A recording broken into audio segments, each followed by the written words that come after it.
Good afternoon. My name is Jacob Jones. I stand before you today to present the case of Jones versus St Ashford Hospital. I, Jacob Jones, am a victim of negligence inflicted by Beverly, who is in charge of contacting patients for St Ashford Hospital. On August 1st, 2023, my personal information, including my ongoing medical condition and future treatment plan, was given to my daughter, who is not a part of my care team.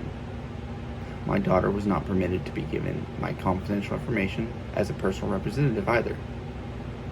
Beverly also failed to follow through on her training, which deliberately says to keep personal information to a minimum to prevent potential violations. This is a direct violation of HIPAA and shows negligence in maintaining confidentiality with sensitive information.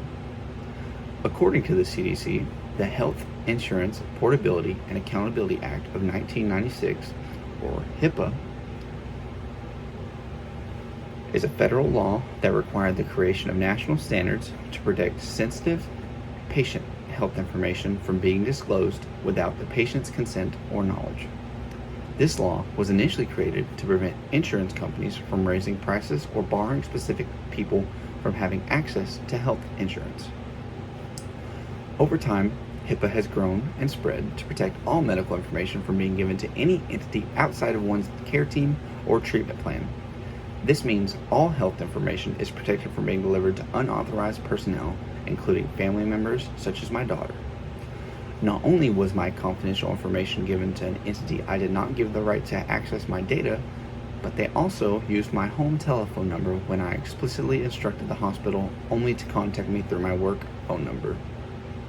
This can be defined as an impermissible disclosure, otherwise known as a breach.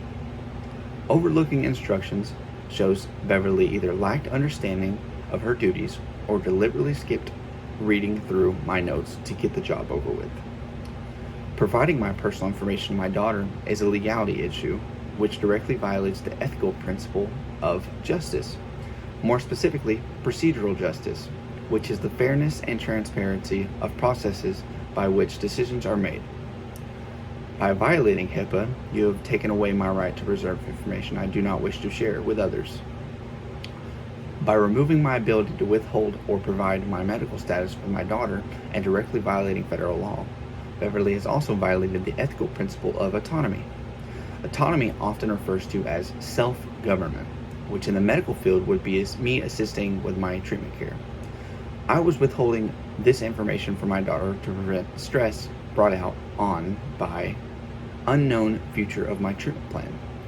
These actions have tarnished my ability to trust my care team will keep other confidential information from inappropriate parties. Although the company has begun mitigating potential future breaches by retraining and instructing employees only to provide minimal information, such as their name or date of birth, that does not reverse the incident which occurred. Willful neglect is shown evidently since the team was made aware I can only be contacted via my work phone number, yet Beverly proceeded to call my home phone. According to HIPAA, this is willful neglect and is punishable up to 5 years in prison and fines up to $500,000. In closing, it is vital hospitals begin implementing more thorough trainings, as well as routine checkups to ensure nobody else's personal health information is disclosed inappropriately. I look forward to seeing the actions the jury takes moving forward in addressing Beverly's inability to maintain confidentiality. Thank you.